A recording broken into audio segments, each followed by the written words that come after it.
Hello, everyone. This is Meshell Baker. Welcome to another episode of Women of Sales and Influence. And again, I have another amazing woman here with me today. And I'll tell you, I am Meshell Baker. I am the founder of the Women of Sales and Influence. I am the current director of global sales development for the National Association of Sales Professionals, who is our sponsor.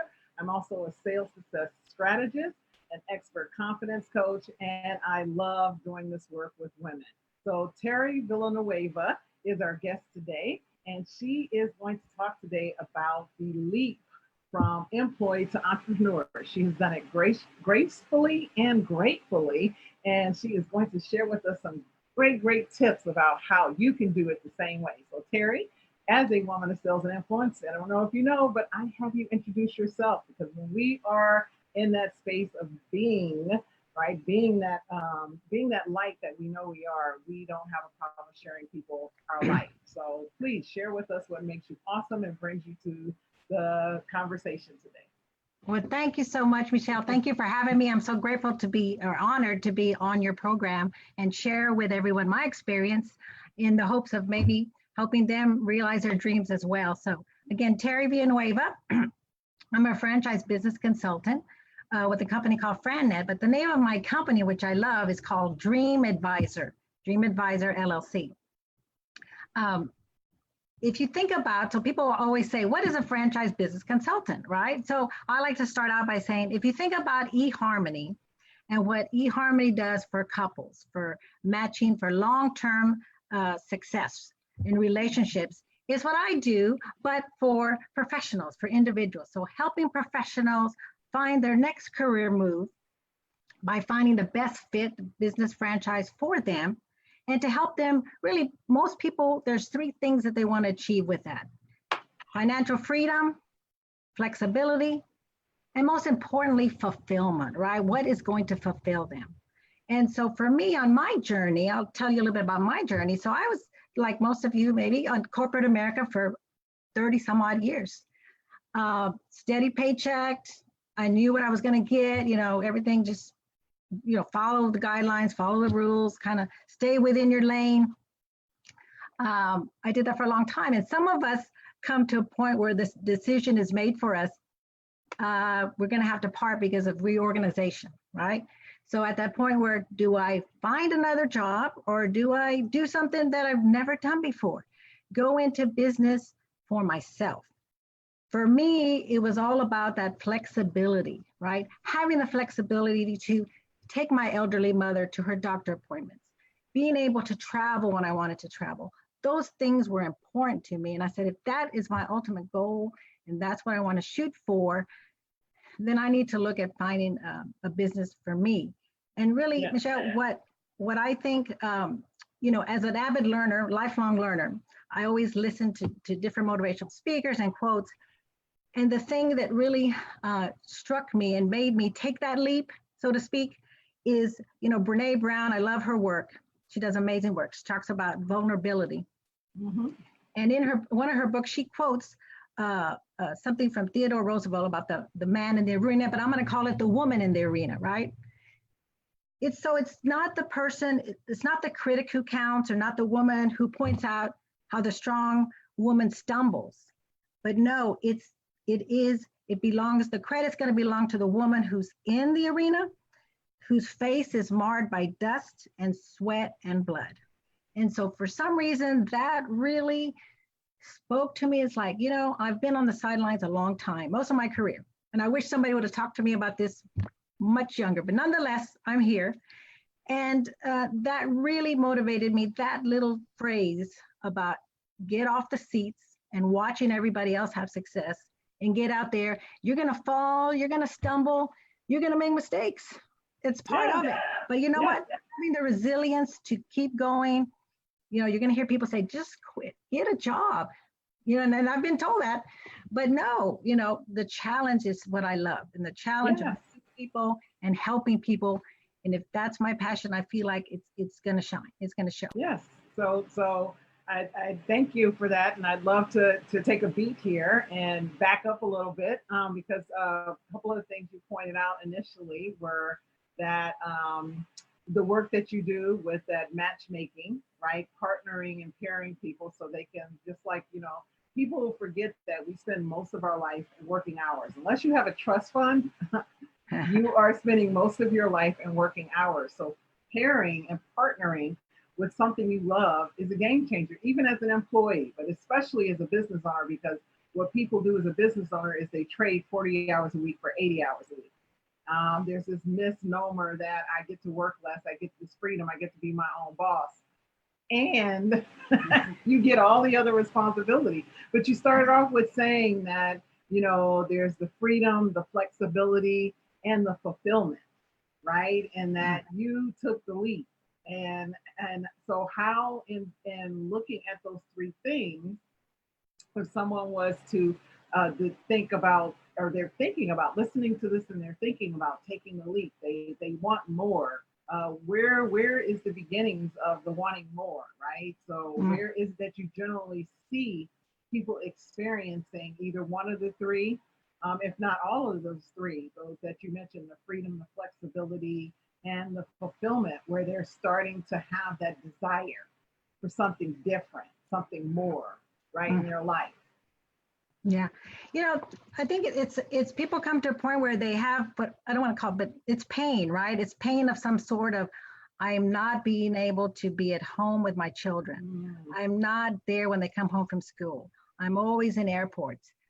I'm not able to attend their classes or their extracurricular activities, right? Or you're so right about what you said about it's your business, you're working more, but guess what? It's your business, right? And I just heard a business owner panel about 2 weeks ago. They all talked about, yeah, I'm working 60, 70 hours, but guess what? It's my business and I can leave when I want. I come back when I want. I can arrange my whole schedule. And that's what they loved. And it came across very loud and clear. They're passionate about what they're doing. They're passionate about their customer, helping their customer. And so they didn't mind those hours because it is theirs and they're growing it. So I think that's where there's a fork in the road that everybody comes to, right? Where do I go and what are my choices? Yes. I love that you mentioned pain, because as humans, we are all like the one thing that keeps humanity has that common is that everyone just wants to feel good. Every single human being is doing what they're doing because they want to feel good. Now, sometimes you get into some things that have created a habit that don't necessarily that feel good, and when you started, it was to feel good. So thinking about what you said, right, and so you're moving away from pain or towards pleasure, all to feel good. So if I'm moving away from pain, I want more pleasure. If I'm moving towards pleasure, well, it's obvious, I want more pleasure, right? So it's always going in that. And you were saying passion, because passion is one of those, from my experience, is one of those express routes to start finding and doing some things that you love, that bring out the best in you, that put a smile on your face, right? I have a mentor who always says, if you're happy, tell your face, right? Yeah. Yes. Right, when people say, I am happy, right? It's like, tell your face. Yeah. I love that, and I've never forgotten that phrase. And I just smile all the time because I'm always telling my face. So I'd love to talk about, what are some of the ways that that people can find some passions, right? That can start to discover and start to take out, like look and say, well, I'm passionate about this, right? It doesn't have to be, or some of the ways they can start to move towards those passions, or some ideas or things that you may have for them. Sure, very much. So, when people say, hey, I want to start a business, I don't know where to start. Well, there's really three ways, Meshell, that people can start a business, right? You either start something from scratch, you love doing X, and you want to start a business and revolve around that. Okay, that's one way. Number two, buy an existing business, right? You can find them all Smart Biz, one of these websites, but easy to find, go through a broker, find an existing business. Or three, buy a franchise.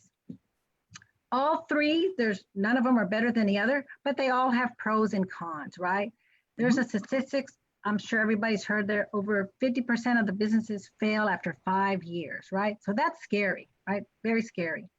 So what are some things that you could do if you are interested in a business, any one of those three, right? And you're thinking about maybe now or in the future, what are some things you can do maybe to mitigate that risk, that statistic, and start thinking about? So I kind of boil it down to three things. One, first of all, you got to know where you're going, right? So have your roadmap. What is the end in mind? What is my goal? If I say I want to start a business, why, right? Ask yourself why. What do you want that business to do for you and your family, right? Is it the travel? Is it the flexibility? Is it a legacy for your children that they can take it over? Wow, that's great if you could do that. But you've got to know what it is. Where am I going so I know when I get there or I'm close to getting there, right? So that would be the first thing. Map it out. What are your must-haves in that business and what are your goals? Two, kind of evaluate yourself. What am I good at now? What do I love doing? And what do I want to repeat in my business? So maybe you're great at sales. You want to do that. You want to be business to business. Maybe you want to, marketing. You just love marketing. You're a project manager.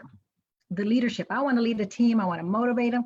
Knowing what you're good at and those skill sets are going to really propel you and really align you with the business, because that's what the business needs, is those skill sets. And then three, last but not least, you can't overlook a budget, right? You have to talk to your family and know, what are we willing to invest? What are our expenses and what's going to hold us over until the business starts making some money?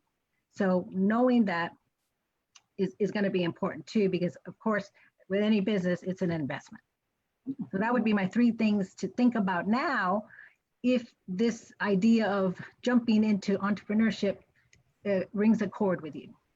That's I love that, and I'd love to talk about the three ways to start a business, right? So that's that, and to give people who are, like you said, we were saying, who are in that desire, they're in that space of wanting more, wanting to create and take the leap. So what the three ways you mentioned were to do something you love, to buy an existing business, or to get into a franchise. And I'd love to, share some examples so people can really start to resonate that they, so starting a business I love, for example, you're talking about like, if I hear you correctly, it's like starting a bakery, right? I love to bake, and you hear people all the time, they start a bakery, they start selling cakes, right, out of their house first, and then they get a storefront or something like that, and starting and buying an existing bakery. Well, someone already has a brand name or a name in the neighborhood or something, and you can step right into it's fully equipped kitchen. They already have a client base, so that has a valuation that you're purchasing, or you're going and getting like a Dunkin' Donuts, for example. Just yeah, that was the first thing that came to mind, because I can't think of any bakeries that are franchised. Yeah.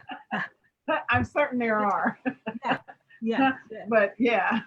But something of that nature. So I just wanted to like kind of example what that looked like in the various stages. And so for your expertise, how have you seen someone, what is the difference of, and what, when I'm passionate and I'm making that choice in those three ways, how does someone start to differentiate that? How do they start to decide which way is that best way?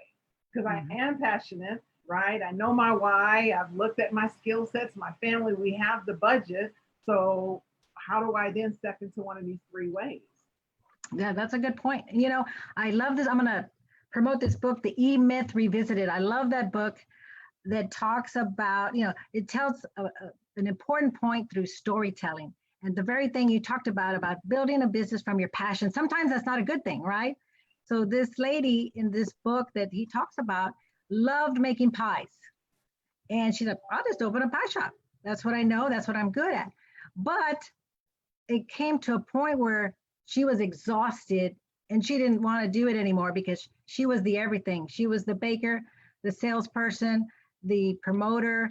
She was everything. And so taking her through a journey of, it's not working in your business, but it's on your business, the vision. So that's the one thing about starting from scratch, is you're kind of by yourself. There's not a whole lot of support. You might have a great idea, but make sure it's not something you're going to be the technician on and do it. That's not your role as the business owner. Your role is to hire a technician to do it, and you're the visionary for the scratch. So that's one way. An existing business, there's many out there, but again, doing your due diligence and your research, why are they selling the business? How much cash flow is coming into the business? And is all that business on the goodwill of the person there? What happens when they leave, right? So what is the reputation of that business in the community? And can you continue that and continue to make money in that existing business? And then third, the franchise where, yes, you have a support team, you have a proven system, pretty much a playbook. You've got to be someone though that it's compliant, can follow a playbook, right? Because if you're the type that's a rebel, say, I'm gonna do it my way, I don't think franchisees is good for you. This is right for you. And that's okay, right? And that's okay. But it's really meant for someone to follow a playbook.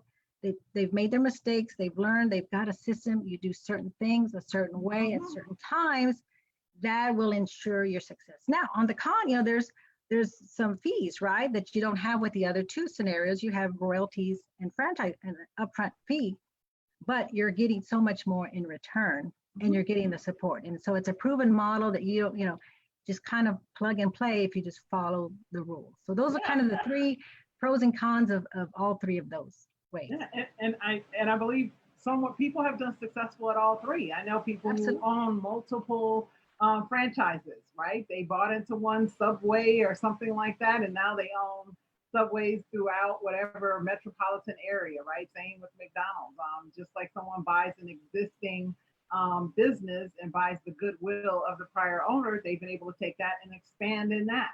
And just like someone started from scratch and they created their own franchise that people were purchasing from them. So it all begins with that vision, right? And following. So the one thing you started with was the freedom, flexibility, and fulfillment. And I personally have seen that people who tend to have the most success are finding it fulfilling, right? Because flexibility is always questionable in the beginning years. Not as flexible as you want to be, right? Because you're generally trading 40 hours for 80 initially. And then, but the fulfillment is what is the most powerful, because you're doing something you love, you are giving massive value to people. And I love that, you said that you're pairing people. And I know I have a good friend who is a relationship matchmaker, and the passion in which she does that matches, helps couples get together, is the same thing that I hear you saying with businesses. And, absolutely. And one of the things I know that she does, and she helps them by first deciding, well, what kind of relationship, do you want? What does that look like? And what are the things that are meaningful and valuable to you in a relationship? So really getting somebody to a square one of what that looks like. Is there anything that you would recommend for someone who is wanting to make this choice? Because we are, that just taking the leap blind is not necessary anymore, because there's so many tools and so many people like yourself out there that will give good guidance. Sure. And I appreciate that question so much. So one of the resources we have that I love, right, that my company, or that I have, that I provide, is called the acronym is BEST. So Business Evaluation and Suitability Test. So the biggest predictor of performance is your values and your motives. And so the whole background for this assessment is to help determine what is your ultimate motive. Is it making an impact on the community? Is it stability? Is it something cutting edge and prestigious? The assessment will help determine and give you a good roadmap of your skill sets and where will they be best suited for. So whether, it doesn't matter, this assessment's not just for a franchise, it's for anybody who wants a business. So if you're the person that says, I'm thinking about a scratch or an existing, this assessment is applicable for all three levels of interest of business ownership, because it lets you learn a lot about you. You're going to see a lot about you. And after people that I work with take the assessment, even myself, I took it, they say, man, that was spot on. That was spot on. Nice. They were amazed that that's me. And when I read about me, I said, that is, So one of mine was making an impact in the community. That was important to me. And so I'm getting to fulfill that every single day. Oh, that's absolutely. And I was looking for it because so I'm watching social media, so I'm on my smartphone. I'm not ignoring you. So I was looking for it so I could actually drop the link in. What is the URL for the test? It is, can I send it? I don't have it off the top of my head, but I can give you my email address and have someone, if they're interested, send me a note and I will send it to them. Okay, let's see if I can type that in there. No, I want to do it now. Like we are live, so I'm just going to put it in the chat. So your email address is T and my last name Villanueva, Villanueva at frannet.com, frannet.com. And that is to receive the assessment, the free assessment that will help you take a deeper dive into, what is the name of the assessment? It's the BEST, BEST is the acronym. All right, this is so cool. I love technology that we get to do this right now. Real time. Yes, I'll be honest, I worked in corporate for 17 years. So I actually went back to college in my early 20s, got a BA, went and worked in finance, found out that wasn't where I wanted to work, jumped over into sales, love sales so much, and did that for 18 years. And then through taking care of my sister, found myself at a networking event, which eWomen Network was the name of the organization, heard the keynote speaker and totally changed my life, right? Mm-hmm. And from that moment on, that was she gave the definition, I'll never forget. She talked about the difference in a goal and a purpose, right? A goal gets me to an end date, it's a having, right? I acquire, achieve, or accomplish something. And every time you do that, your brain goes, now what? You almost feel depressed because you've had this drive. You've been going towards something that lit you up and excited you and got you out of bed, right? And then a purpose is a lifelong goal. It's just who you are and you become. And I had never heard that said so succinctly that every fiber of my being changed in that moment. You could push me over with a pen. I tell people, I remember sitting in that chair and remembering 30 years ago that I had 3 businesses and a 13-year-old girl, right? And they were all successful and they did well. And because of the environment of my urban upbringing, abuses and things that happened in the household, I dropped them. I went from thriving to surviving, right? So, and then as the years went on, I suppressed because I was just trying to be normal. I remember not wanting to be like I just want to be like everyone else, right? And so suppressing. And the gift of being in that room and having someone, so the work that you do and reminding people that there's a light inside of you. Yes. Right? That following that fulfillment, we're meant to thrive, not simply survive. And that's why I love that you're empowering people to take the leap. Your success is simply the fact that you said yes to you. The dollars in your bank account, right? The fact that you're on stage, none of that matters. And it will all come when you decide that saying yes to you makes you successful, period. And everything after that is an addition. Absolutely. And you reminded me of, I love quotes, as I said earlier, and all you have to do later is Google Marianne Williamson. And I'm going to read some of it because it's just so powerful. And parts of this I have on my bathroom mirror, Meshell, written because it just reminds me every day, right?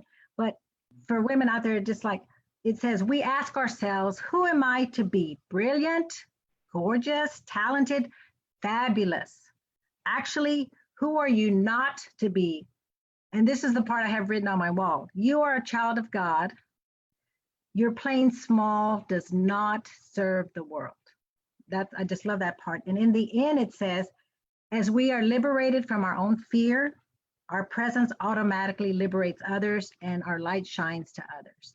And so that's my hope, is that I give people the opportunity to explore for free and to see is this the right fit for them.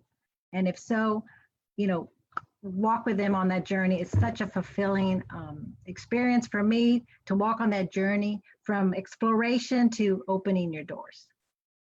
Nice. Nice. Well, I don't, at this point, you've given them the assessment. And if you're watching this, I highly recommend this assessment. Sounds powerful. I'm like, she's even piqued my interest. I'm like, oh, I'm curious. Even though I've been in business, it doesn't hurt, right? No.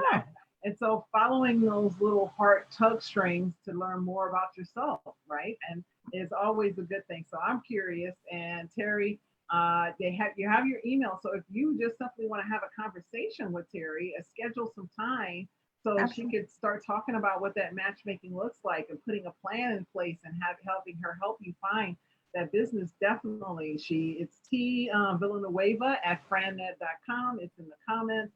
Reach out to Teri. Oh my God, you have been so delightful. My soul sings. I've been a little under the weather today.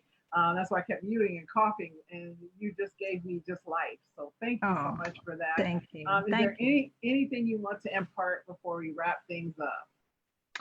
You know, follow your heart, follow your dreams, and you'll never know where that'll take you, right? The fear is there, but you know what? You got to trample over that and get to the other side. And I wish the best for everyone listening out there, much happiness and success in whatever endeavor you decide to do. Yay. Well, thank you. Everyone, stay right there. I'll be with you. I'm just going to wrap things up. Everyone watching, again, this is Meshell Baker. This is the Women of Sales and Influence. I come to you every Monday morning or every Monday afternoon live with another woman who is in the business of belief, right? And she's spreading that belief like wildfire. So thank you, Teri, for being one of those women. We are sponsored by the National Association of Sales Professionals. And if you head over and if you haven't joined, you want to join because we have a seller style assessment that if you're in business and you're not selling, it's a hobby. So again, learning how you best sell and have those conversations that convert more clients is powerful. It's at www.nasp.com/join. You can join, no charge to you, complimentary, and the assessment, you take it, and we're currently offering a no charge seller feedback call. So thank you for viewing. I will see you all next Monday. Teri, stay right where you are. We're going to wrap it up. Okay. Thank you. Thank you, everybody.